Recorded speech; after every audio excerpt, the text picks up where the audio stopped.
Welcome to the D&D Fitness Radio podcast, brought to you by your hosts, Don Saladino from New York City and Derek Hansen from Vancouver, Canada.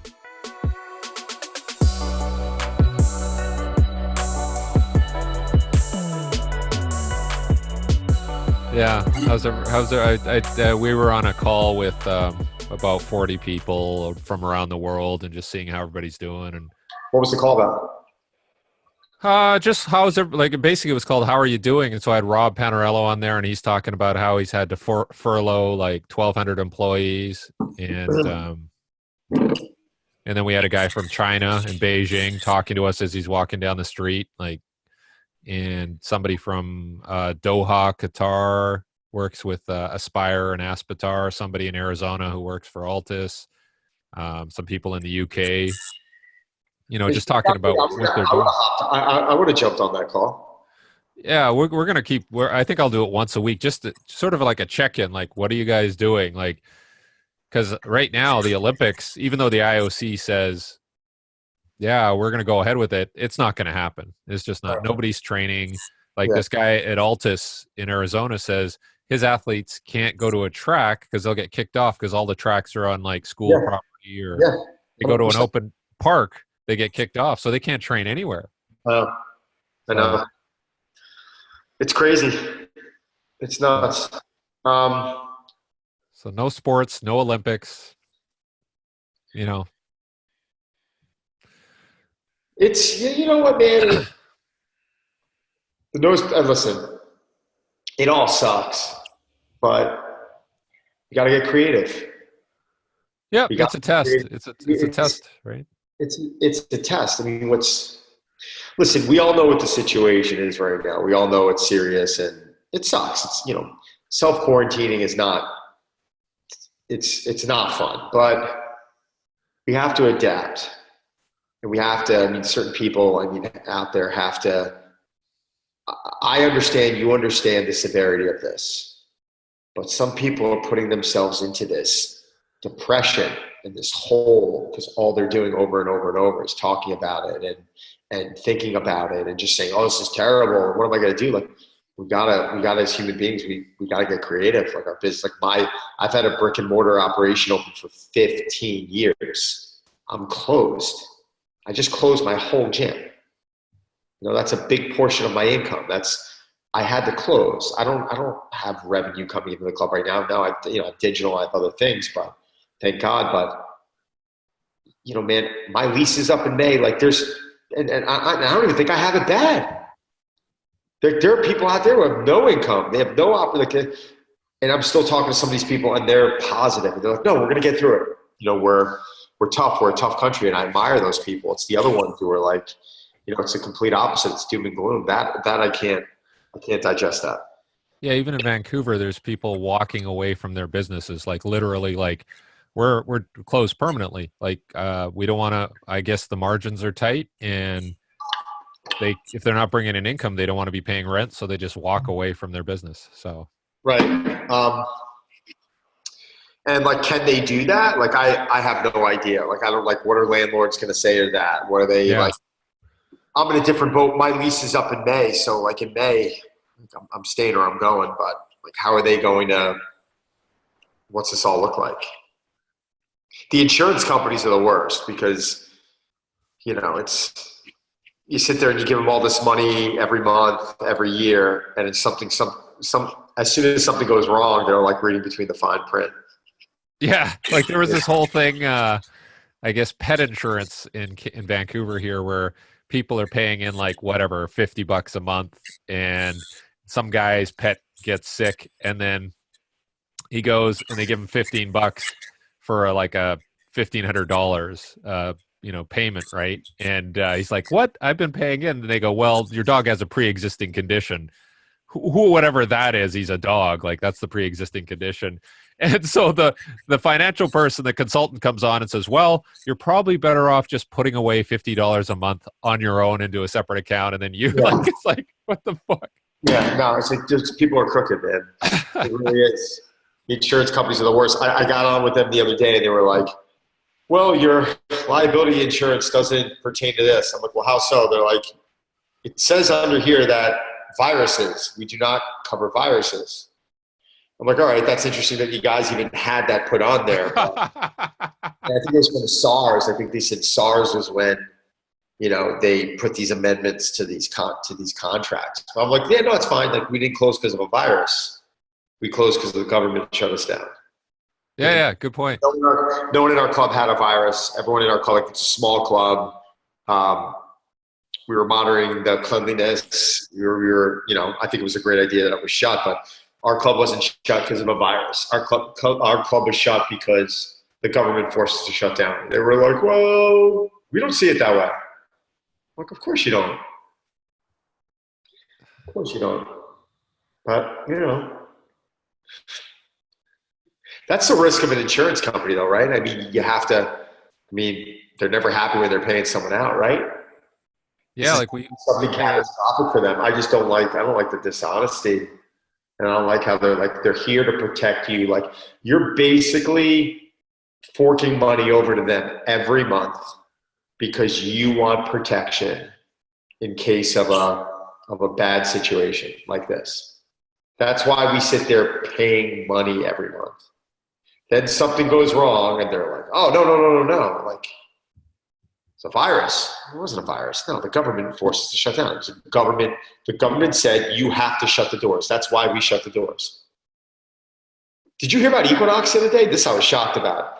They said Equinox found out that someone had the coronavirus in one of their clubs, I think in like NoHo or the Flatiron. I don't remember. I'm maybe saying the wrong location, but it was in New York City. And they didn't shut down. That's just bad. Yep. Do you think there's going to be any liability around that? I think there should be. Yeah.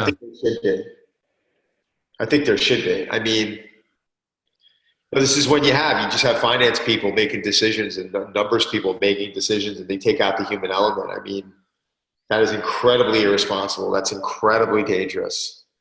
If my club had 4,000 members, there's no chance I would have stayed open the second. I mean, we have 50 to 100 people a day walking through the doors. And the second this started happening, it probably cut down to 5.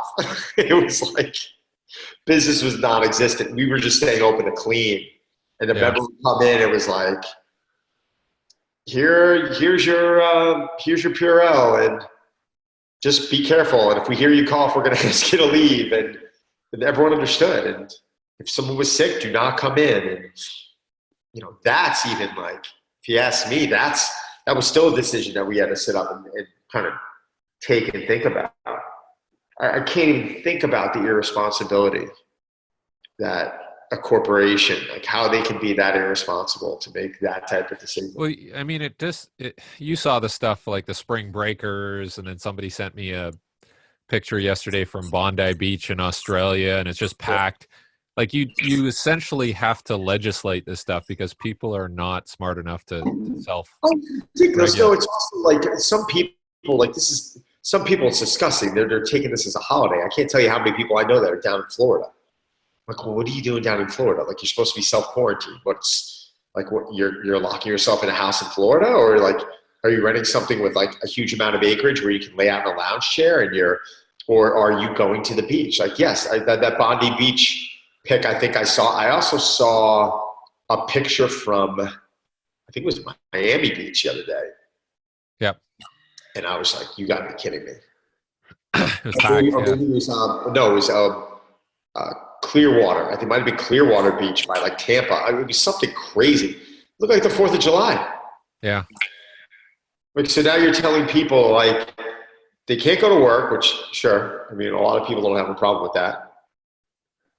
And then you're telling them they have to sit at home. Like, now you're starting to see people go stir crazy now. Now you're starting to, fortunately for me, I mean, I've been so busy with work and trying to transition my business, and my morning today started at 6:45, and it's a Saturday, and it's not going to end until probably 4:30, and that's just nonstop.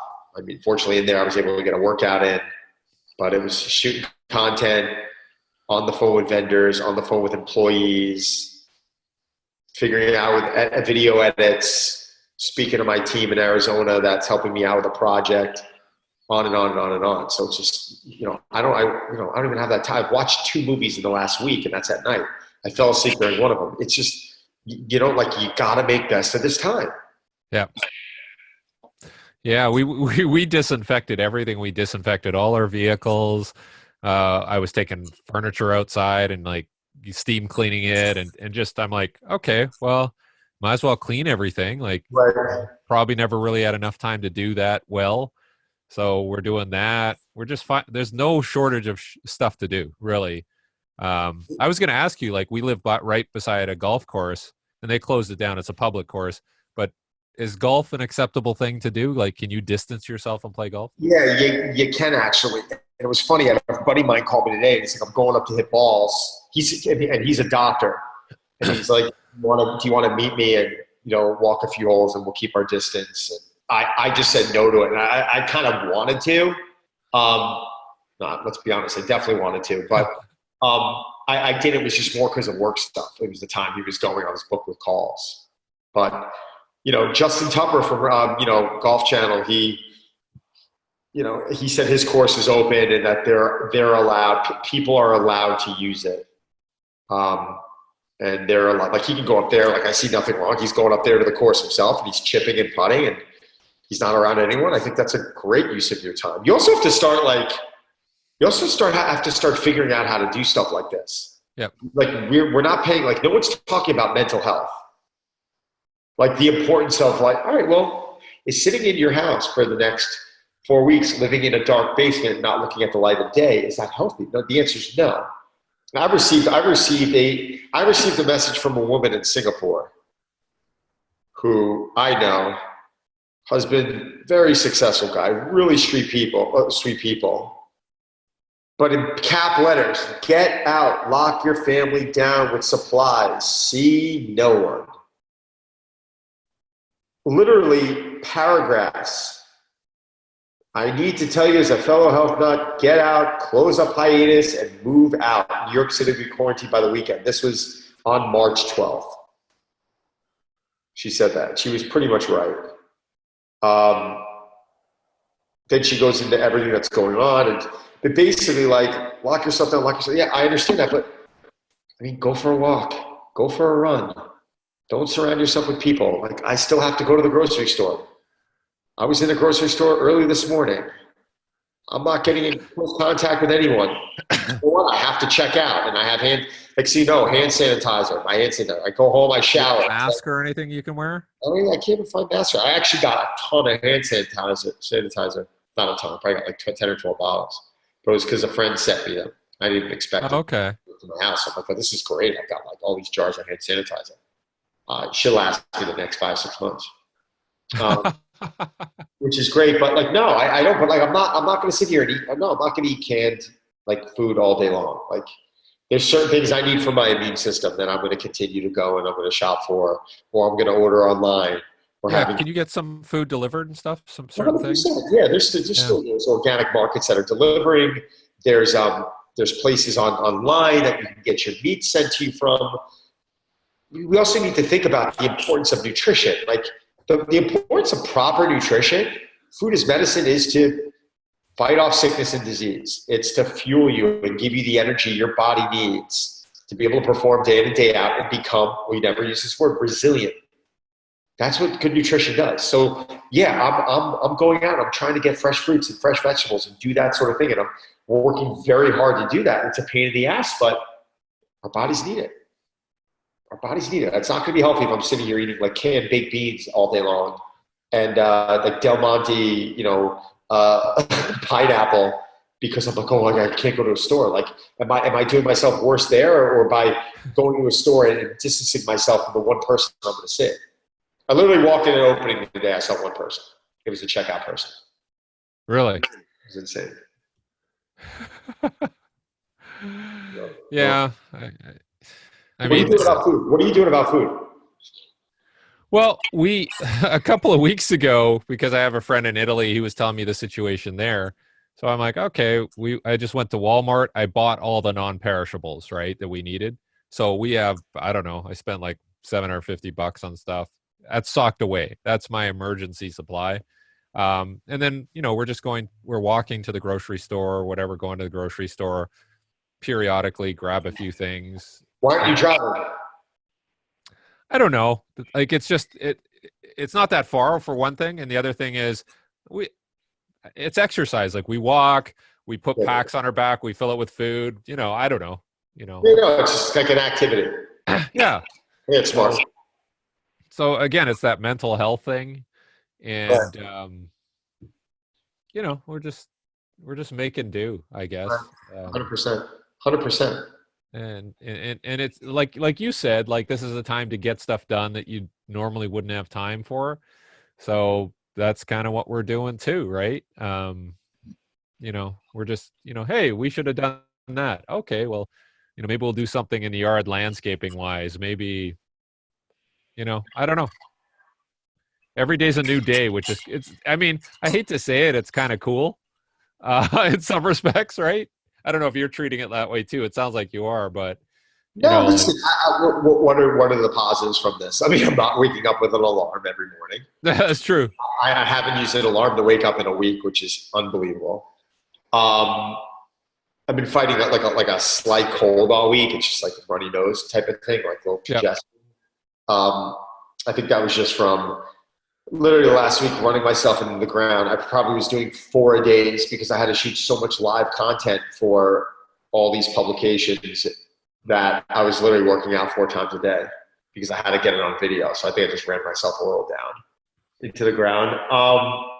Being around my family this much has been pretty awesome. I mean, at times, everyone gets a little tense, but throwing a ball to the sun every day, which is great, and seeing my daughter every day, and we're kind of working together as a team. Like, they're out there, like, I'm watching them fold laundry right now, which is really cute. Like, we're all, there's things that they're all kind of stepping up and learning to do. So from that standpoint, there's a positive. I think from creativity standpoint, I think this is the area of business that's going to get really interesting.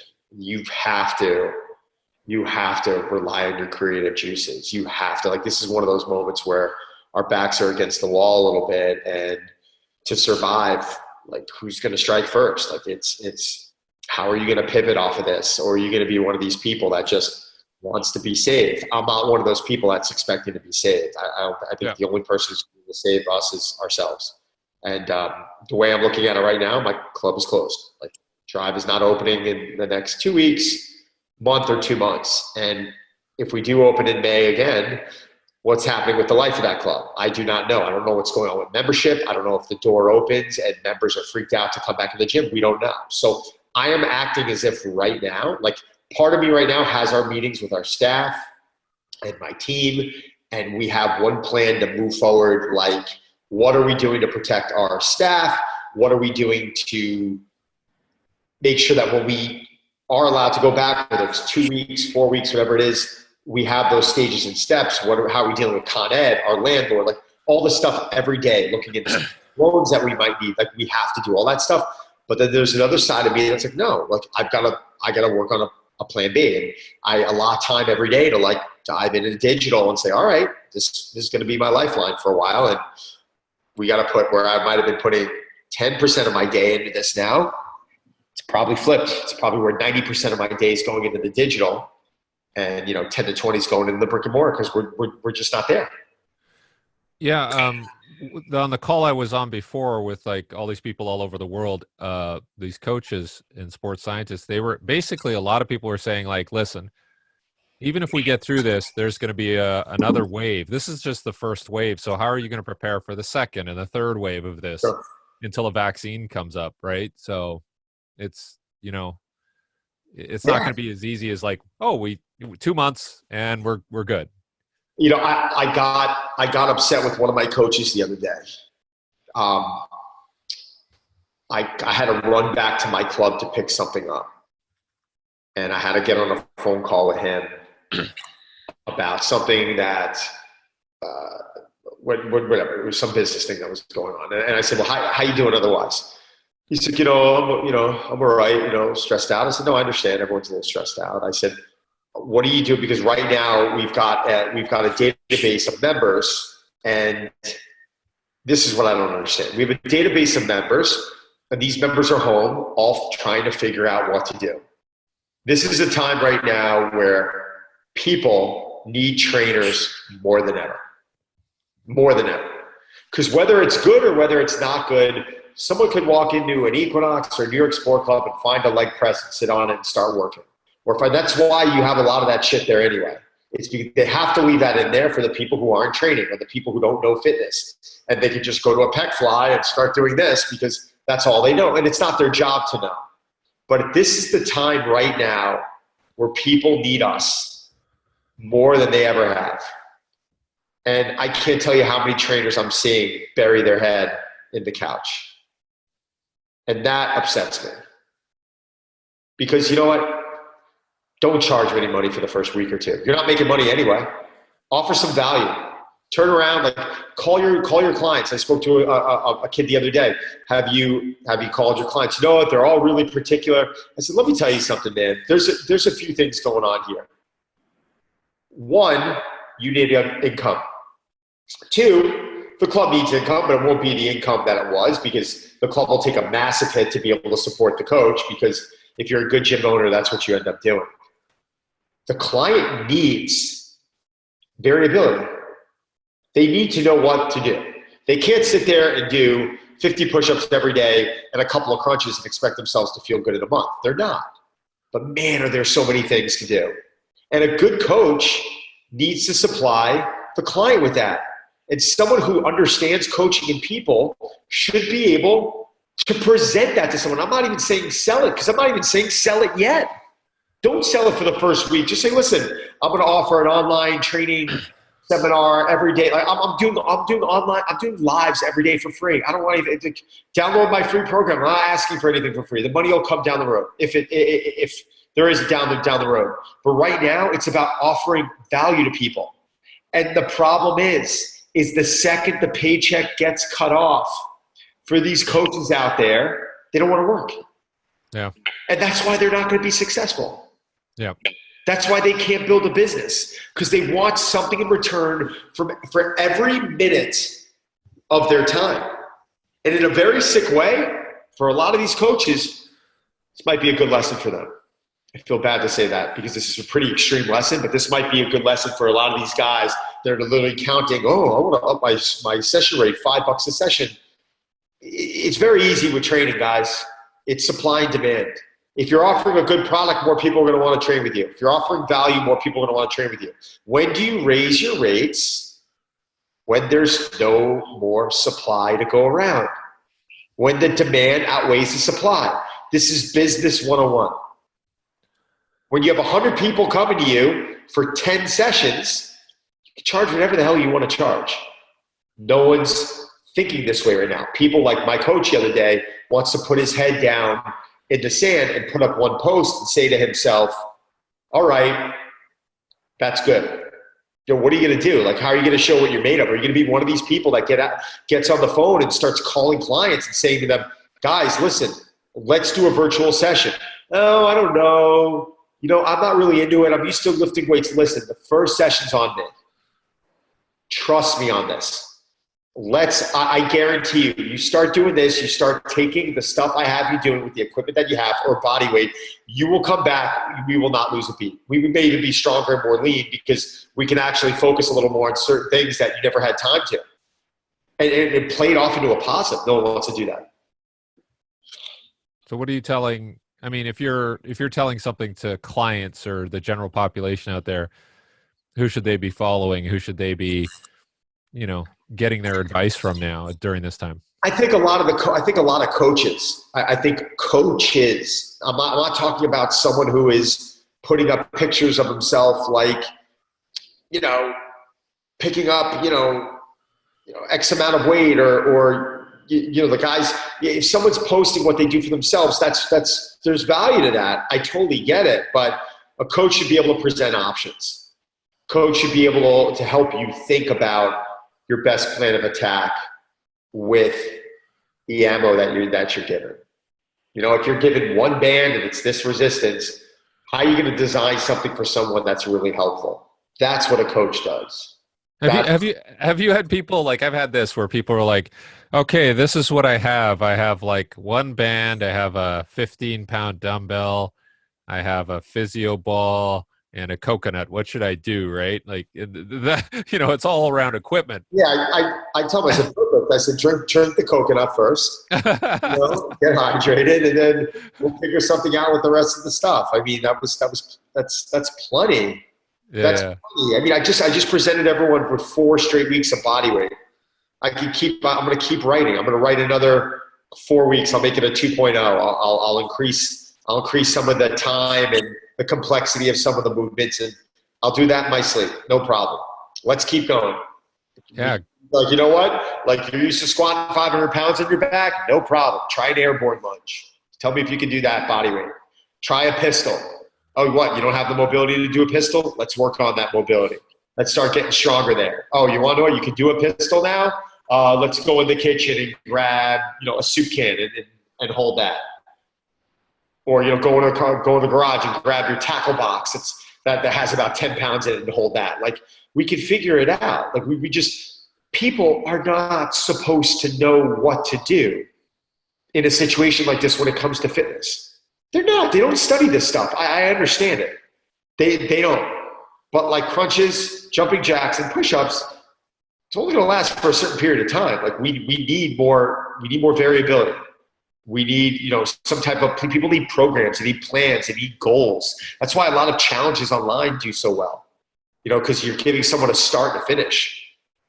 But if I come in and just like about the FMS and about like movement and this and that, fine. Understand that's a demographic and, eyeballs. Like, figure out a way to give people what they want while you're doing what is important for them. That's coaching. But Good advice. Derek, my question to you is, when are you going to take your running program and when are you going to go live with it? Because that's groundbreaking stuff. And honestly, Derek, I think right now at this time, like you sent me your 12-week program the other day? Yep. You sent me a 12-week program to take a look at that I know you're just finishing up. And like, this is unreal. Like, this is something that you don't need a track for, right?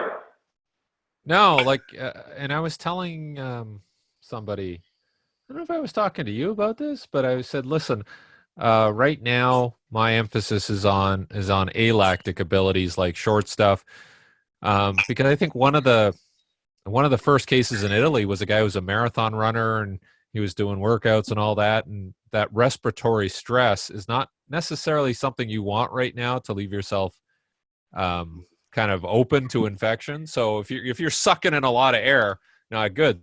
So I'm doing more of a sprint based approach. Like, I sent you something that starts off with like 10 yards or 10 meters repeat sprints. And so, that's another kind of a variability option. That's a short distance also. What's incredible is, from a body composition standpoint, people don't realize that, everyone wants to go out and they want to run, 2, 3, 4 miles because it's mindless and they don't have to think. But the way you set this program up is so user friendly. But it changes not only body composition, but it changes the elasticity of your muscles.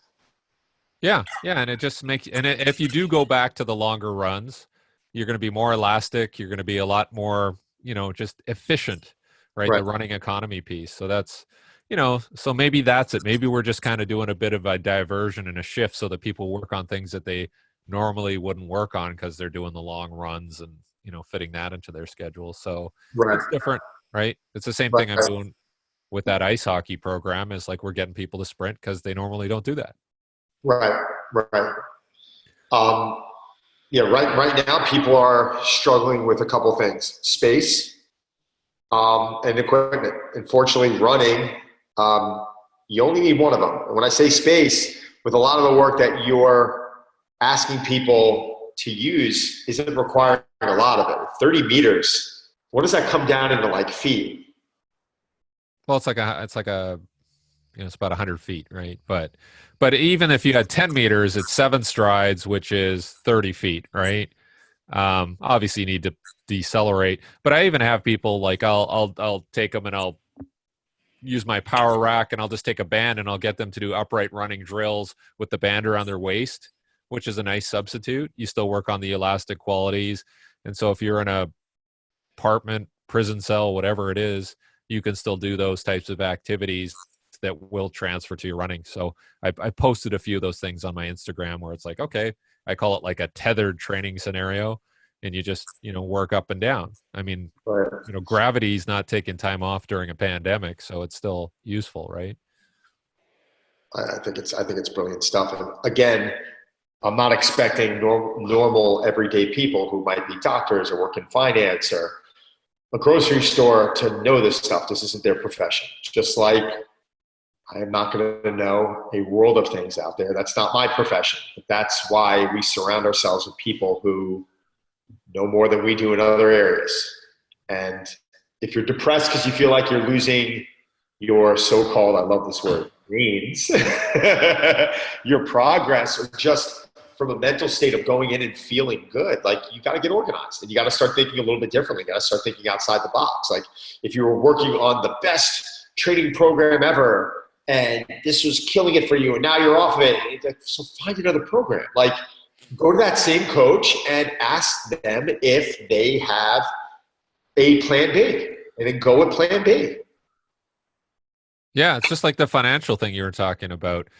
Like, not many people are going to be making gains and killing it financially unless you're producing masks or hand sanitizer. But, people have to change lanes and they have to find another way to, diversify their offering, or, they're not going to be making a lot of money right now. We all know that. So what are you going to do? No, 100%. 100%. Who knows? Did you see the gym in the background? Yeah. Did a little work too. I got to add some stuff, but how are your workouts going? Good. We'll do some stuff outdoors. We're very careful about, like, if we go to run some intervals or sprints, like, we just make sure nobody's around. If somebody comes near us, we kind of divert somewhere else. But we're still using, I mean, the weather's nice. It's going to rain next week, so we want to get a couple more runs in before that. So, and then we're just hitting, weights inside and jumps and that sort of thing. So we're getting it done. All right. Well, let's definitely keep this going, man. I think we should start trying to get some guests on next week. Yeah, it'll be easier to schedule people. That's all I know, because nobody's doing anything. So who should be our next guest? I'm trying to think. We should get. Can you get somebody from Perform Better to talk about equipment people can get in order? 100%. If they need a band, if they need a medicine ball or some dumbbells. I'm going to get off with you right now. I'm going to call the guy, and then we'll try and schedule for next Friday at 2:00. All right? Yeah, somebody. I don't know if you get Chris or somebody, but I'll somebody. Get Chris or Rob. I'll get Chris or Rob. Yeah, and just say like, hey, give people some options. All right, good deal. I will. Listen, stay safe. I'll give you a call this week. Me and you'll talk. Yeah, I'm around, man. Thanks a lot. Thanks, brother. Bye. Take care.